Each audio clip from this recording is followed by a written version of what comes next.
اپر ضلع کورمې کې دوه بدې پیښې مخې ته راغلي دي، کوم کې چې 8 کسان په حق رسیدلي دي.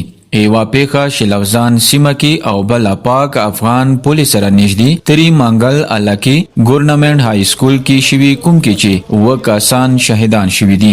په دې بده پیښه کې 4 د سکول استادان او 3 بېګناه مزدوران قتل کړي شوي دي.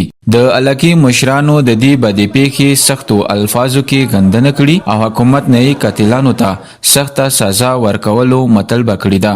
د سیمې مشر حاجي رؤف حسین د علاقې ځوانانو ته پر امنه وسیدو وینا کړې ده. نن کومه دردناکه سانحه په تری منګل کې پیښه شوله، هغه کې یو سرکاري سکول کې او سرکاري کسان شهیدان شولو. دې څومره غمجن کړلو، د امن فضای خراب کړله. ټول قوم غمجان دی. موږ د شدید مزاحمت کوو، حکومت نه دا غوښتنه کوو چې دی کوم اصل مجرمان دي چې هغه قومي شکل کې د کسان شهیدان کو خلاف د بھرپور ایکشن واخلي او ځنه سازشي عناصر بو کورمي حالات خرابولو کوشش کوي.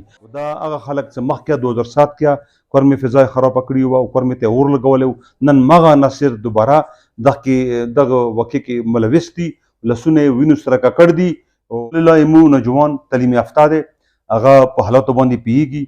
ان شاء الله ایمو نوجوان طرف نه به هیڅ داسې اقدام نه شوی دی، نه به کیږي. د پرچینار سیمې یو بل مشر حاجي عبید حسین حکومت نه د تفتیش مطالبه کړي او د دې بدې پیښې سختو ټکو کې غندنه کړي.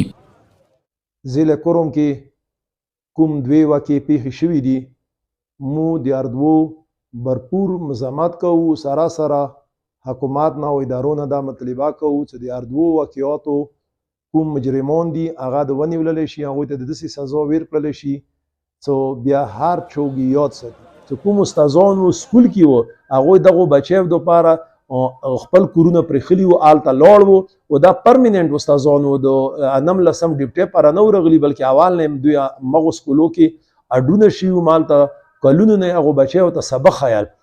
خو مزدګار شپېږو پورې دا د امبولانس لاړل، د سکیورټي والا ورسره او هغه بډې اوچاته کې. تری منګل علاقې های سکول کې استادانو څو کلونو راهیسې خپله ډیوټۍ ترسره کوله، کوم چې په دې بده پیښه کې قتل کړي شوي دي.